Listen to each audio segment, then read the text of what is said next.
Os pontos de Fernando Lima. Boa noite, rádio ouvintes e telespectadores. Cá estamos nós para mais um Pontos de Fernando Lima. Falamos a partir da rádio Savana 100.2.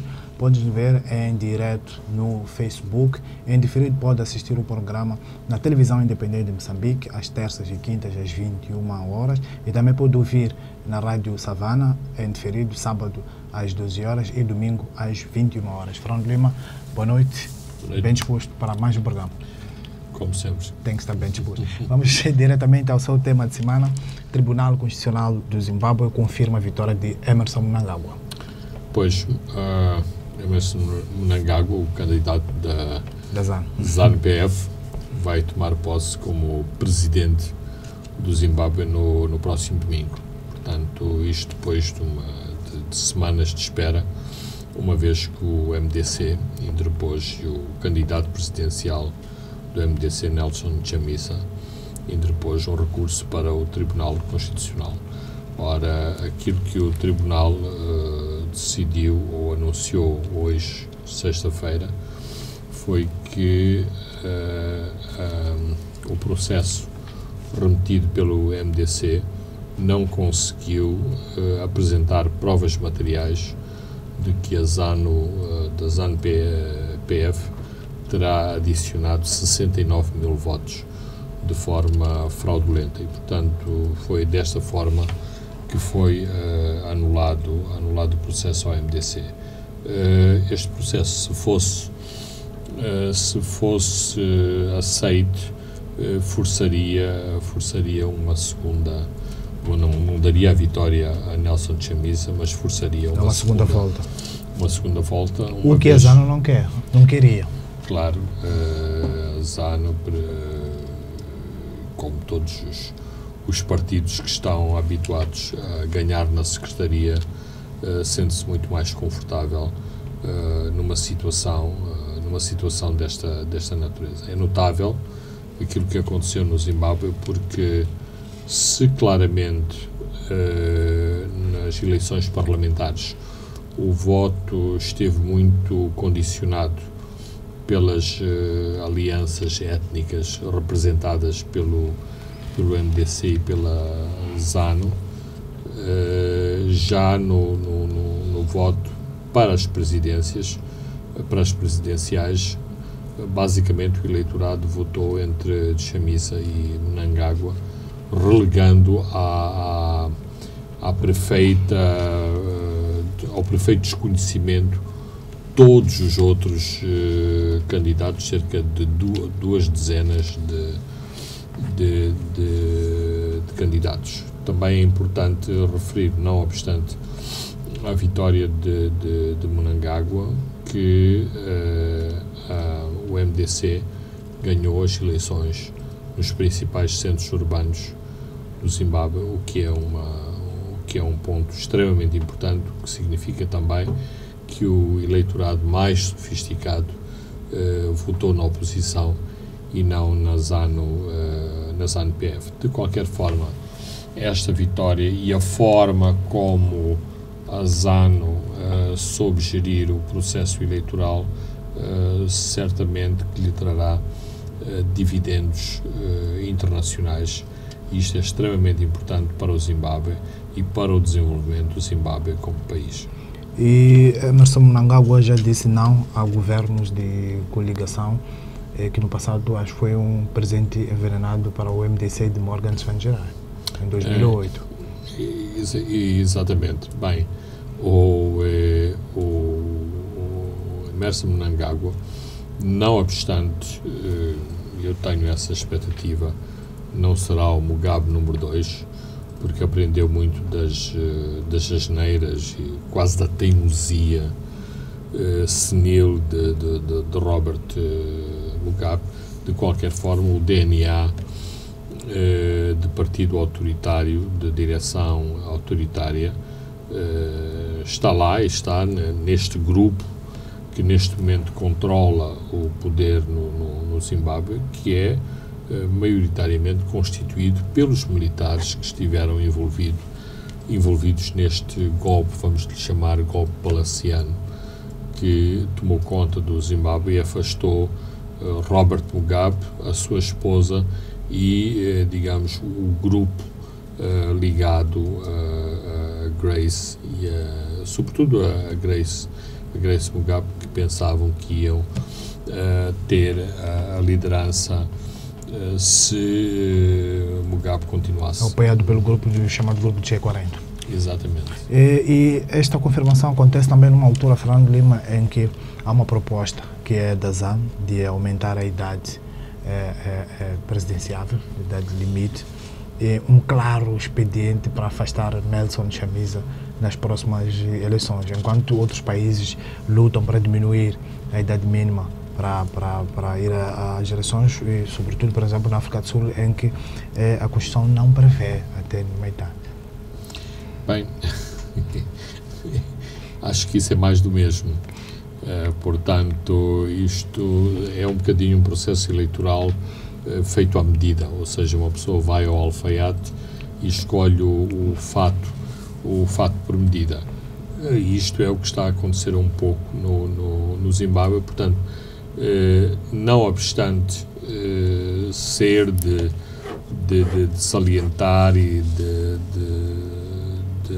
marcar algumas diferenças importantes na liderança Mnangagwa, muitos dos tiques do passado continuam lá, e este pequeno pormenor é mais um desses pormenores, ou seja, fazer tudo para contrariar a oposição, mais quer a ZANU, quer mesmo a comunidade de observadores e dos jornalistas que acompanham a situação no Zimbábue ficaram, de algum modo, muito admirados com a performance de Nelson Chamisa como líder do MDC, e também pelos resultados obtidos e pela forma como o MDC se soube preparar. Isto claramente assusta um partido libertador como a ZANU. O que significa que o germe da oposição, do descontentamento, dos problemas económicos, das aspirações dos jovens continuam no Zimbábue. Portanto, as pessoas que vieram à rua manifestar a satisfação pela saída de Mugabe não estavam apenas a manifestar-se a favor da mudança, mas a favor de uma mudança muito mais profunda, que não apenas a substituição de Mugabe por Emmerson Mnangagwa. Muito bem, vamos ao prato quente desta semana, que são outros jovens aqui em Moçambique, em processo altamente controverso. A Comissão Nacional de Eleições escolheu esta semana as candidaturas de Venâncio Mondlane, cabeça de lista da Arnam, e também de Samora Machel Júnior, cabeça de lista da Associação Juvenil para o Desenvolvimento de Moçambique. São as primeiras decisões na Secretaria que claramente podem beneficiar o partido governamental e seu candidato, sobretudo aqui em Maputo. Claramente, e não tenho dúvidas sobre esta situação. Foi uma clara vitória de Secretaria, uma vitória da Frelimo, imposta pela Frelimo, e transformando a CNE num grupo de comissários políticos, porque no fim do dia me parece que o importante num processo eleitoral é de ter o máximo de flexibilidade possível. Claro, flexibilidade não significa ilegalidade, mas o máximo de flexibilidade para permitir que o máximo de partidos, o máximo de candidatos possam concorrer a um determinado pleito eleitoral. Ora, aquilo que se passou foi o contrário.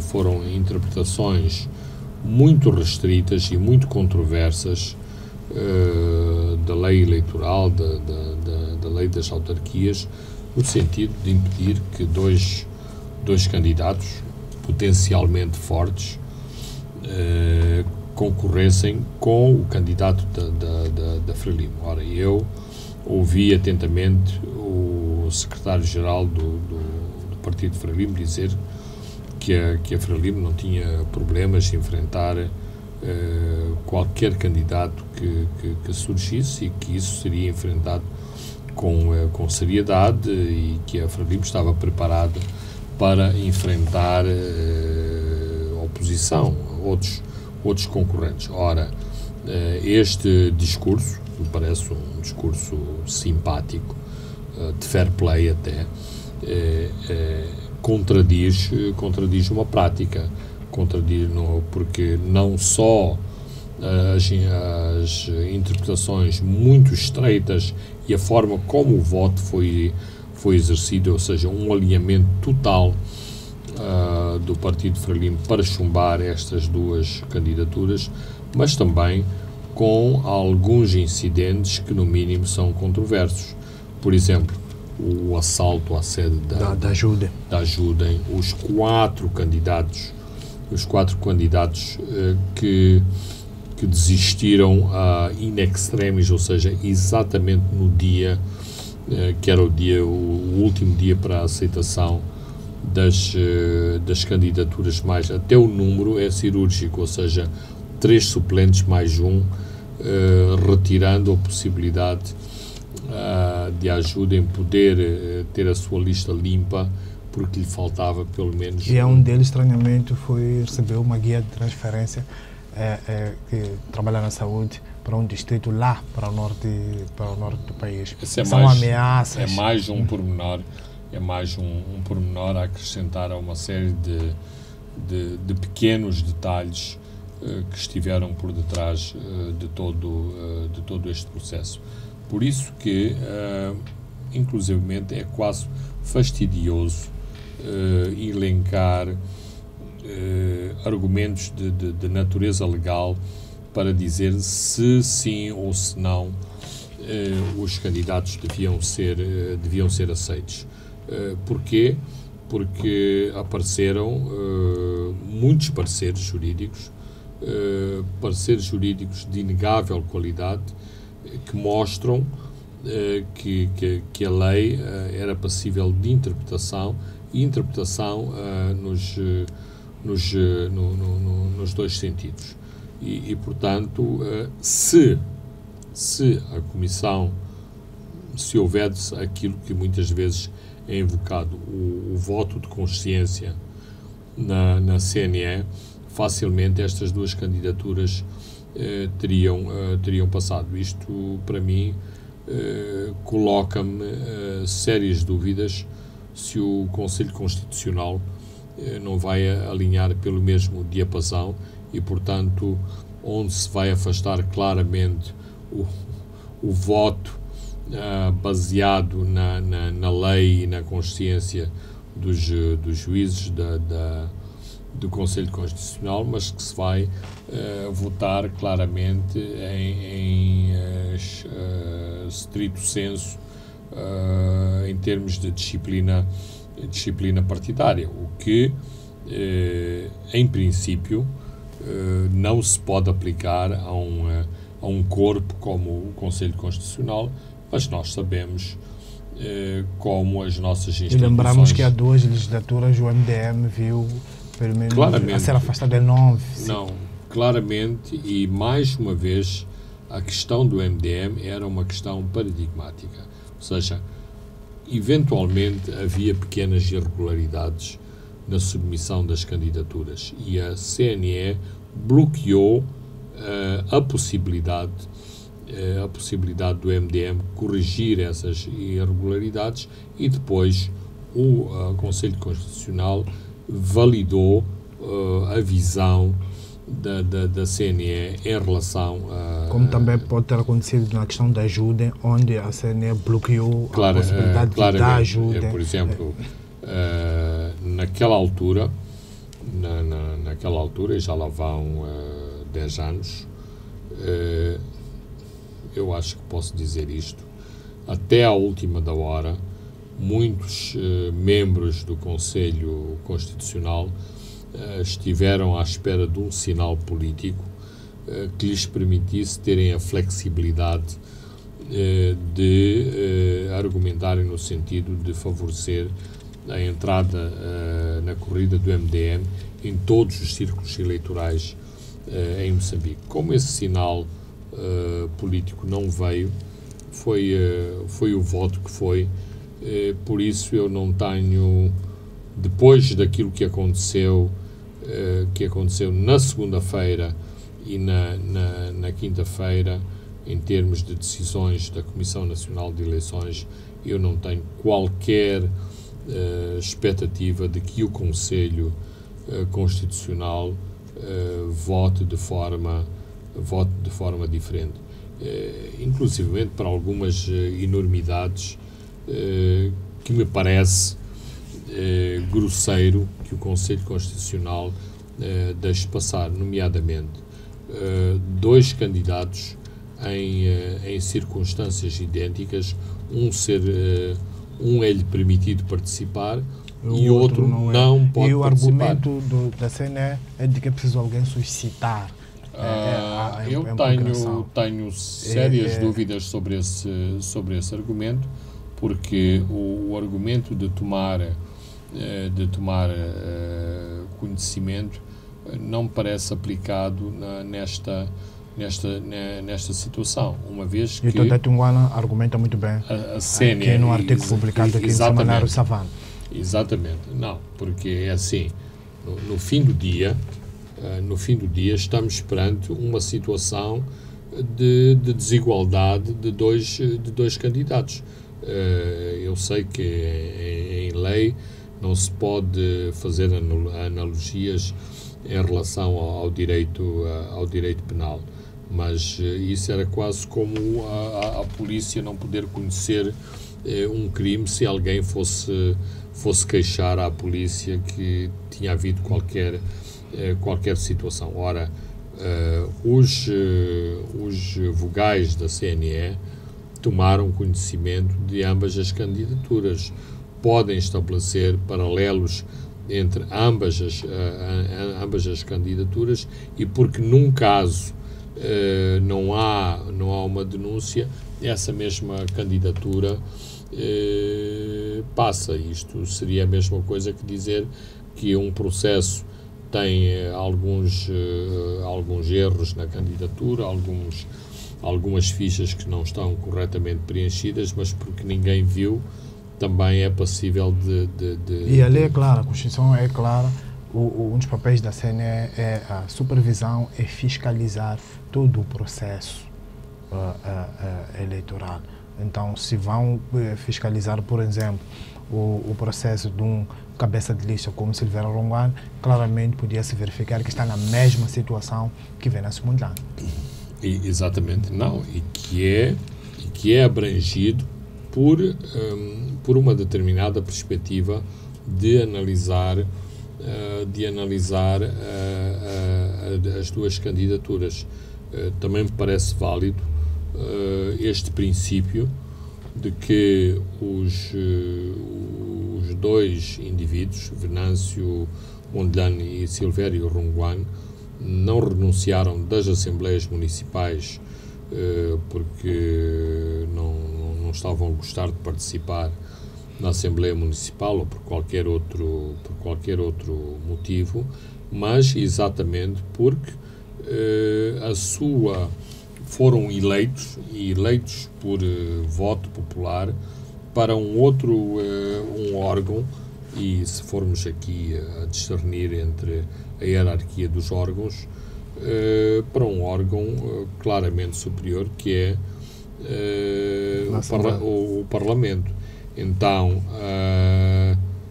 é difícil aceitar o argumento de que eles devem ser penalizados, porque a lei estabelece que no mandato imediatamente anterior, quem tiver renunciado não pode concorrer nas eleições seguintes. Eu acho que num país em que sempre houve grandes desconfianças em relação à CNE e ao STAI, decisões desta natureza aumentam as desconfianças em relação à CNE e, em última análise, contribuem para o desinteresse dos cidadãos para a participação nos atos eleitorais. E nós sabemos que as eleições autárquicas não são muito participadas em Moçambique, ou seja, a taxa de abstenção é muito, muito elevada. Isto não pode demonstrar também, Fernando Lima, que é chegado o momento de profissionalizar a Comissão Nacional de Eleições. O nosso edifício democrático ainda é tão novo que é muito difícil encontrar profissionais que não estejam ligados num e outro partido.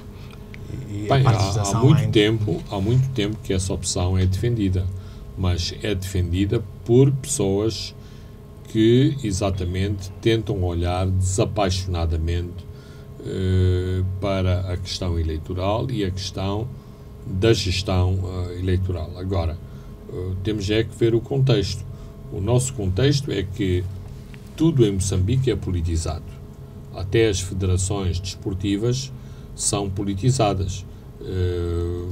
Não sei, pode haver, mas não conheço nenhuma federação desportiva que seja controlada por alguém que tenha simpatias por um partido de oposição. Inclusivamente, algumas das federações, nomeadamente aquelas que têm mais visibilidade, são utilizadas como trampolim político. Portanto, neste contexto é muito, muito difícil argumentar-se que é necessário um STAI técnico e uma Comissão Nacional de Eleições pequena e também essencialmente técnica. Depois, os partidos precisam destas comissões e destes grupos de trabalho com pão para a boca para satisfazer os seus membros, as suas clientelas políticas e, portanto, os expedientes de cada um dos partidos são servidos exatamente por uma composição partidarizada de um órgão eleitoral.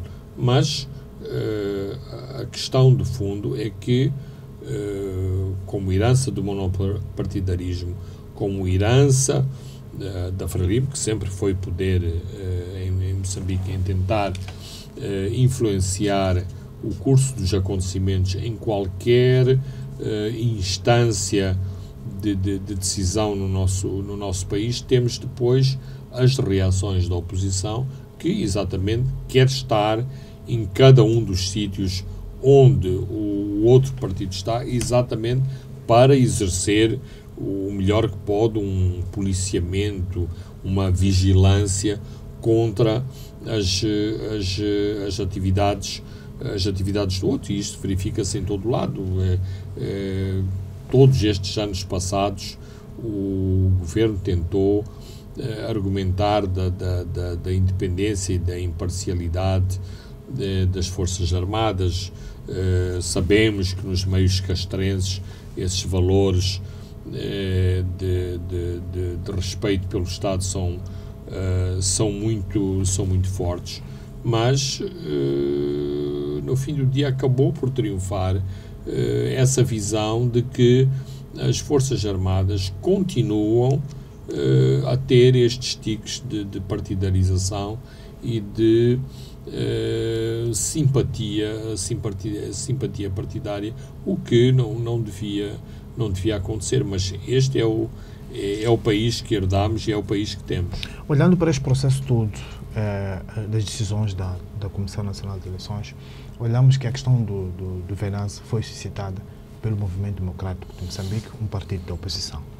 E em todo o processo de votação, a Frelimo e o MDM uniram-se neste processo todo. É a oposição a lutar contra ela própria e a estender claramente o tapete vermelho para a Frelimo. Parece que muito preocupante. É muito preocupante, mas este é um expediente que não é de agora. Em ocasiões anteriores, a Renamo também não mostrou qualquer magnanimidade ou compaixão, em relação ao MDM. Mesmo o próprio processo de angariação de membros do MDM para as suas listas mostra exatamente a atitude que a Renamo teve em relação ao MDM e uma atitude sempre quase de se sentir incomodada com a existência de um terceiro partido, que, quanto a mim, resulta do desenvolvimento da democracia em Moçambique, mas para a Renamo isto sempre foi assumido, a existência deste terceiro partido sempre foi assumido como uma grande afronta. E, portanto, todos os incidentes e todas as picardias a que estamos a assistir neste momento eleitoral resultam exatamente de a oposição ter algumas dificuldades em definir quem é o seu oponente, neste caso que seria o Partido Frelimo. Portanto, esperar-se-ia uma unidade dos partidos de oposição em relação à Frelimo. Não por ser a Frelimo, mas isto é o natural e é o habitual em todos os países. Aqui não. Primeiro começa-se a combater entre a oposição, deixando, como disseste, o tapete vermelho para a Frelimo. Vejamos o que aconteceu em Climane. Exatamente o edil de Climane, que ontem era saudado pelos militantes do MDM, nesta semana teve o MDM a votar maciçamente pelo seu afastamento e, digamos, nos passos do Conselho, uma grande manifestação da Renamo a apoiar o seu novo candidato. Portanto, isto são... E concede depois de uma entrevista ao Savana, onde diz que estava cansado de engolir os sapos vindos da Beira. Mas os sapos antes dos sapos da Beira... Houve os sapos da Renamo, de Gorongosa. Também houve os sapos da Gorongosa e também foi simpático. Foi simpático ter uma plataforma oferecida pelo MDM para se candidatar à liderança da cidade da capital da Zambésia. Eu acho que aqui, para além daquilo que é a lei, daquilo que a lei exige, deveria haver uma postura ética de quem decide abandonar um partido para se filiar noutro, que também tivesse essa mesma postura em relação ao cargo que ocupa, em representação de um partido para daqui a alguns meses se candidatar por outro partido. Há a argumentação de que se ele fizesse isso, ir-se envolver em diferentes de natureza legal, portanto caindo numa armadilha legal que o podia afastar da candidatura ao cargo ou à posição de cabeça de lista por outro partido. Mas eu continuo a pensar que a política não é o vale-tudo, e é bom as pessoas de manhã, quando se veem ao espelho, se sentirem confortáveis com a imagem que está de frente de si. E esperamos também para ver como depois vai se posicionar Samora Machel Júnior se o Conselho Constitucional confirmar a decisão da Comissão Nacional de Eleições, ou como já avançou no programa anterior, podemos ter um partido fundado por Samora Machel. Eventualmente essa pode ser uma possibilidade, porque eu não acredito em milagres, e muito menos que o Conselho Constitucional venha a repescar Samora Machel Júnior. Muito bem, Fernando Lima, vamos a um brevíssimo intervalo e voltamos já.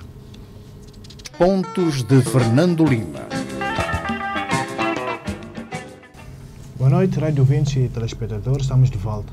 A segunda e a última parte dos pontos de Fernando Lima. Continuamos a olhar para os temas que marcaram esta semana. Fernando Lima, vamos olhar um pouco para o encontro, o Conselho de Monitoria do Ambiente de Negócios. Houve um encontro hoje entre o Governo e o setor privado, representado pelo CTA, e o Primeiro-Ministro, já no fecho, anunciou que diz que vai iniciar brevemente as modalidades de pagamento da dívida ao setor privado, sobretudo os fornecedores de bens e serviços.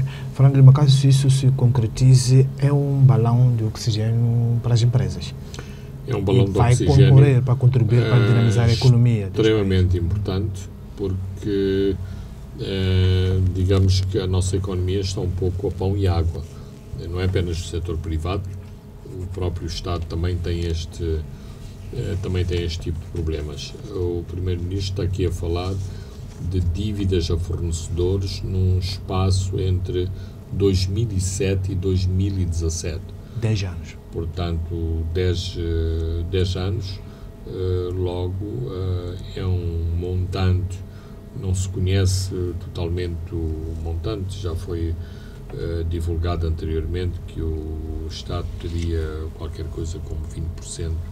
Não, o Estado foi em março, disse que tem 2,7 mil milhões de meticais para liquidar 17% da dívida do Estado ao setor privado. Menos de 20%. Menos de 20%. De qualquer forma, isto é muito positivo e também vai de encontro àquilo que tem sido as sucessivas recomendações do Fundo Monetário Internacional para que o Estado liquide as dívidas com os fornecedores e liquide a devolução dos montantes retidos em relação ao imposto de valor acrescentado. E houve também alguma discussão sobre as recomendações do FMI, sobretudo na redução do IVA de 17% para 16%? Não me parece que isto tivesse sido uma preocupação, ou seja, esta é uma reunião de avaliação da matriz acordada entre o Governo e a CTA. Há 11 questões que estão elencadas, não houve uma grande preocupação em relação a estas 11 questões, houve sobretudo preocupação em relação a outras coisas que ainda não constituem, ainda não são parte da matriz e em que houve esta... Sobretudo na questão que tem a ver com as falências das empresas neste período da crise económica financeira. Das falências e também da questão das taxas e das questões dos impostos. Portanto, há quase como que um apelo ou uma pressão muito grande sobre o Governo para reavaliar impostos e taxas. A posição do Governo é que se pode formar um grupo de trabalho para conjuntamente com o Ministério da Economia e Finanças, se avaliar da justeza de determinados pedidos. E, portanto, basicamente é um pouco esta a visão, mas o ponto é que a reunião não era para discutir esses assuntos, era sobretudo para se ver como é que está a evolução da matriz acordada entre o CTA e o Governo, nomeadamente para se conseguir melhorar a posição de Moçambique no ranking do Doing Business, ou seja, do fazer negócios, um ranking onde Moçambique nos últimos anos tem vindo a descer as suas posições.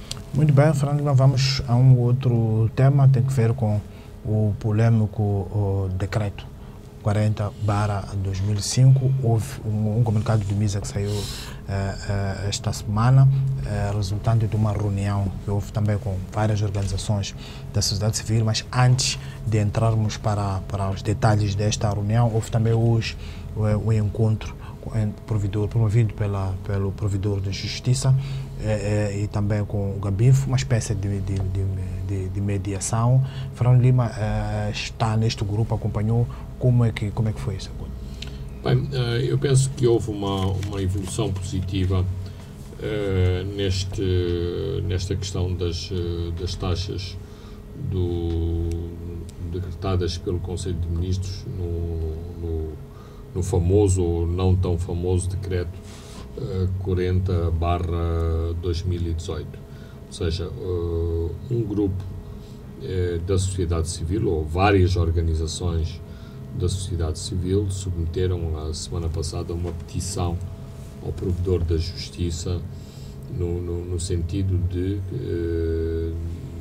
fazer com que o Conselho Constitucional declare a inconstitucionalidade deste decreto à luz da liberdade de expressão, da liberdade de imprensa, do direito e do acesso do povo à informação.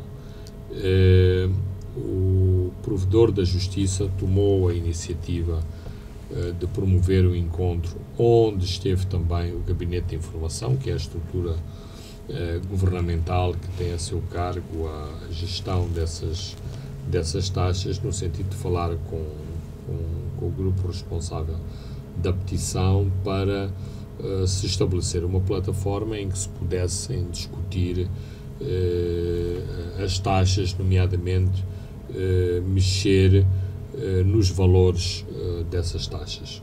O consenso a que se chegou, se é de consenso que podemos falar, é que o grupo da sociedade civil enfatizou ou reforçou o seu pedido para com o provedor da justiça para que a petição seguisse os seus trâmites legais, ou seja, o provedor terá que se pronunciar da validade dos argumentos para que esta petição seja encaminhada ao Conselho Constitucional, porque também o grupo enfatizou que há outras maneiras de se chegar ao Conselho Constitucional, nomeadamente com a recolha de 2.000 assinaturas. Mas isso não impede que representantes da comunicação social moçambicana, representantes dos correspondentes nacionais e internacionais acreditados em Moçambique, estabeleçam um grupo de trabalho com o Gabinete de Informação para se discutirem os fundamentos dessas taxas. Ou seja, a questão não é um problema de mercearia, de se discutir se uma taxa de 5.000 deve ser de 2.000, de 1.000 ou de 500, mas que se faça uma discussão séria, aprofundada, fundamentada, nomeadamente para que se tenha uma dimensão correta do que é este setor da comunicação social em Moçambique. Qual é o seu poder económico? Quais são as suas limitações de natureza económica, para depois se determinar os fundamentos das taxas que estão a ser propostas. E também, parece-me que este exercício também é relevante, que se faça um trabalho comparativo em relação a outros países, em termos internacionais e mesmo da própria região, para afastar ou não uma questão que neste momento paira sobre o país, que é o facto de organizações internacionais especializadas em média que estão a acusar o governo de Moçambique de estar a tentar impor as mais altas taxas do mundo. E essa foi uma notícia de destaque na BBC ontem. Na BBC, mas está em todo lado. o Comitê de Proteção dos Jornalistas de Nova Iorque tomou posição, o Repórteres Sem Fronteira tomou posição ontem, quinta-feira, antes a Amnistia Internacional tomou posição, Human Rights Watch tomou posição. Então, eu penso que o país como um todo também tem que analisar estas questões e ver se interessa ao país e à sua imagem estar a ser debatido não apenas pelas dívidas escondidas, mas também pelas taxas que está a tentar impor aos jornalistas. Portanto, é importante que se chegue a uma plataforma de entendimento sobre estas questões. E o mal, aquilo que começou errado, foi o facto de o setor ter sido surpreendido com estas taxas, ou seja, isto não decorreu de um processo negociado e que no fim, portanto, as organizações de mídia tiveram que aceitar a imposição das taxas, mas as organizações de mídia foram surpreendidas por estas taxas. Portanto, de algum modo, isto é uma tentativa de pôr ou repor nos carris um processo que devia exatamente ter começado desta forma. Eu espero que finalmente consigamos atingir uma plataforma de entendimento com o Governo e para que as taxas sejam aplicadas em função da realidade do setor, que tem situações muito diversas. Temos órgãos de informação que são apoiados a 100% pelo Orçamento do Estado e temos organizações como as rádios comunitárias que todos os dias têm que inclusivamente pensar se o Credilec que tem lá no emissor é suficiente para pôr a rádio no ar, porque tem este tipo de problemas. Nem dinheiro tem para pagar o Credilec. Legalmente, este decreto entrou em vigor a 23 de agosto. A 22 de agosto, quarta-feira. Neste encontro com o provedor, o Gabinfo determinou-se se ele vai ou não vai ser suspenso até que seja de novo debatido, porque várias organizações nessa reunião que tiveram e o comunicado do MISA, que o MISA emitiu, que está a liderar este processo, deliberaram que não tendo havido esta revogação, nenhum deve pagar. Ninguém deve pagar, nenhuma entidade deve pagar. Digamos que há uma solução de compromisso que me parece boa. Para que estas taxas sejam aplicadas, o Governo tinha que aprovar um regulamento sobre as taxas. Ora, o Gabinfo, em sede de negociação, interrompeu o processo de promulgação deste regulamento. Em termos práticos, isso significa que a aplicação das taxas está suspensa até que a negociação chegue a bom porto. Portanto, não há uma revogação para já, não há uma revogação do decreto, mas as pessoas que quiserem registar novos órgãos, fazer alterações aos registros anteriores, nos próximos, espero eu, nos próximos meses, não serão penalizadas, uma vez também que não acho que esta negociação deva demorar muito tempo, mas também não é de hoje para amanhã que o trabalho esteja concluído e, portanto, digamos que nas próximas semanas, meses, haverá esta moratória sobre ou em relação às novas taxas. Muito bem, vamos a um outro tema. O Presidente da República inaugurou a central termoelétrica da EDM. Este foi um dos últimos atos públicos de grande dimensão de Mateus Magala, que regressa ao Banco Africano de Desenvolvimento. O presidente inaugurou esta termoelétrica, que foi construída na antiga Sonef, no investimento de quase 170 milhões de dólares, grande parte do investimento japonês.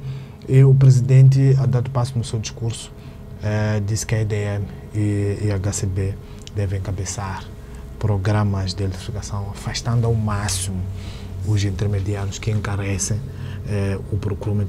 Está forte o Fernando Lima, o presidente nos últimos tempos, nesta empreitada de tentar afastar setores mafiosos ancorados nas empresas públicas. Esta foi mais uma mensagem nesse sentido.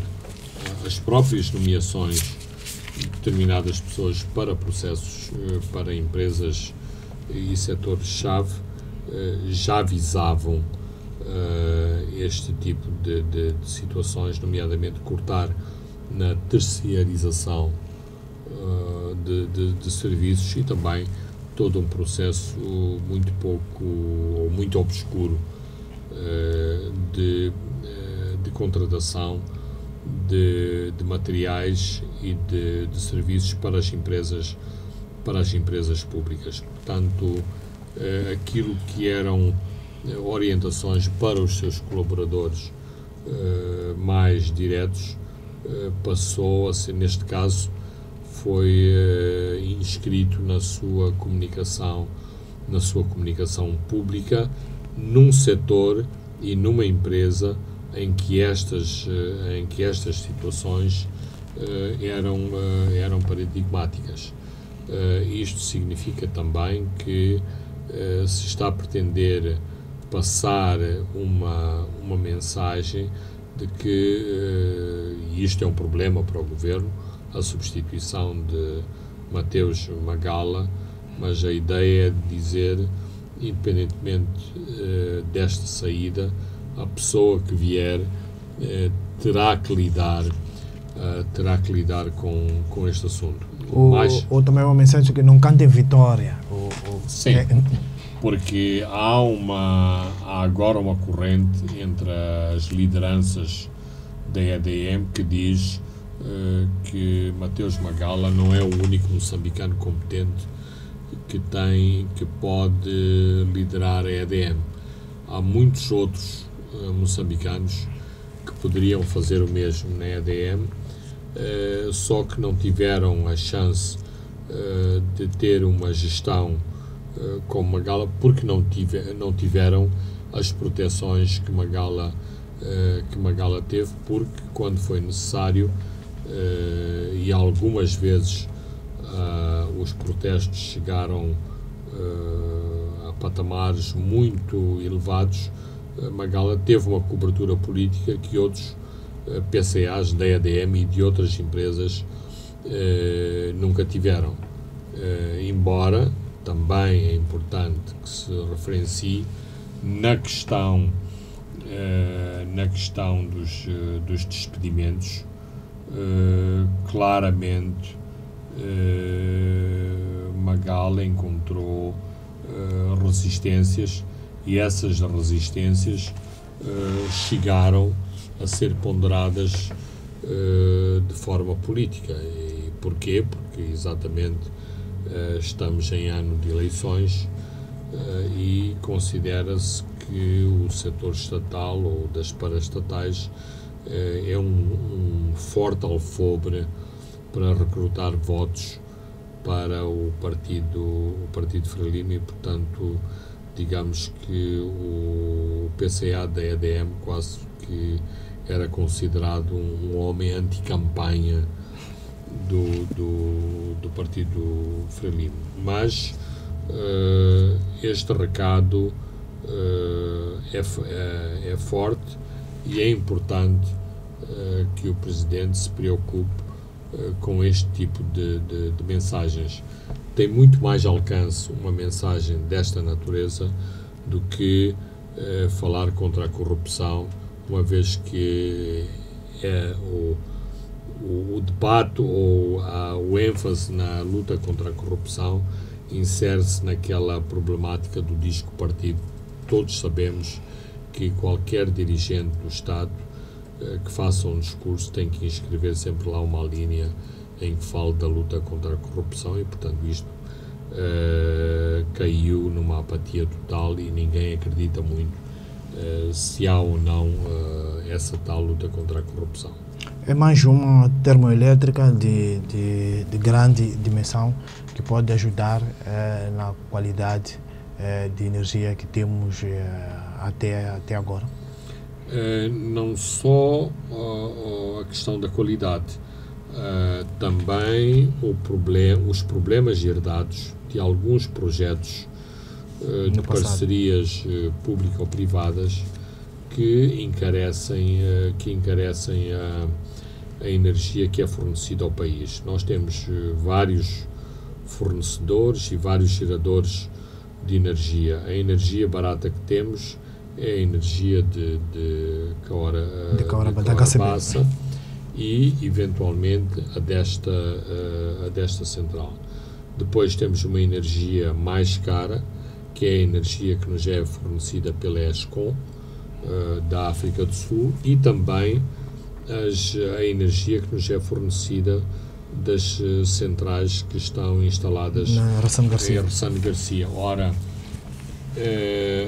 uma central com esta potência e com esta capacidade também é um instrumento que pode ser utilizado pelo governo e, sobretudo, pela Eletricidade de Moçambique para fazer pressão sobre os fornecedores para o recondicionamento dos preços de fornecimento de energia, uma vez que o governo tem uma capacidade de manobra maior neste domínio.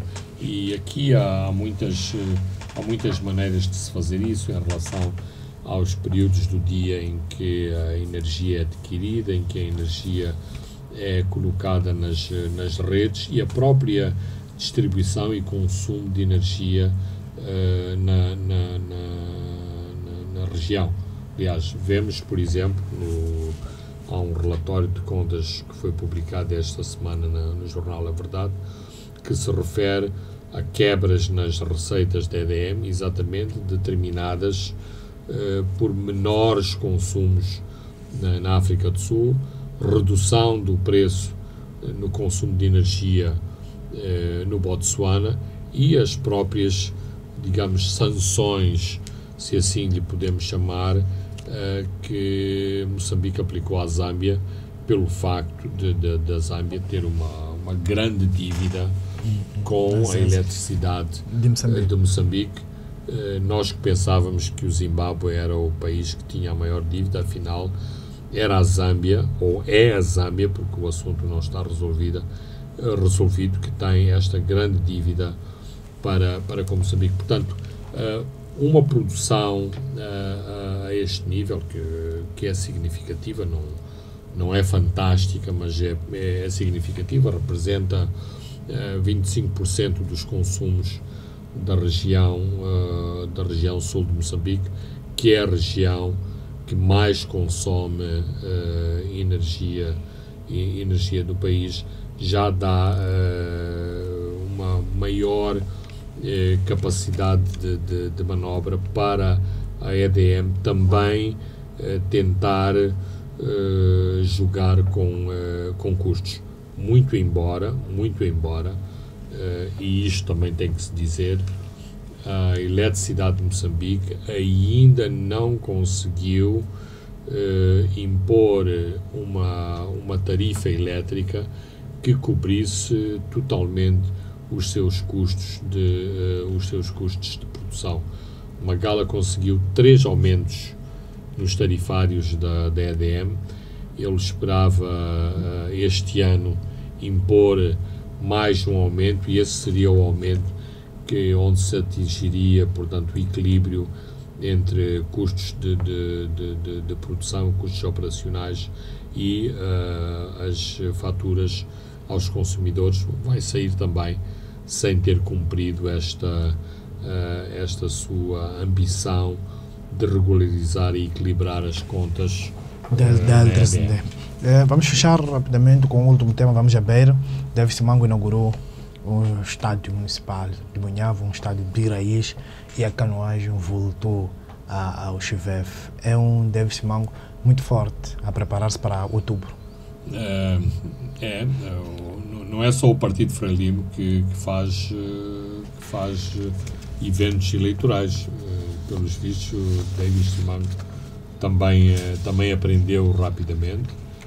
São obras de vulto, nomeadamente a obra da regularização das águas pluviais da cidade de Beira. É uma obra extremamente importante. Agora está-se a entrar numa nova fase, nomeadamente esta fase de utilizar um aspecto que é estruturante em relação à gestão das águas pluviais para juntar a componente lazer, ou seja, a tal corrida de canoas faz parte dessa componente. A ideia é de que se venham a estabelecer restaurantes, centros culturais ao longo dos canais da cidade da Beira, dando esta componente de lazer e de cultura a um projeto que começou por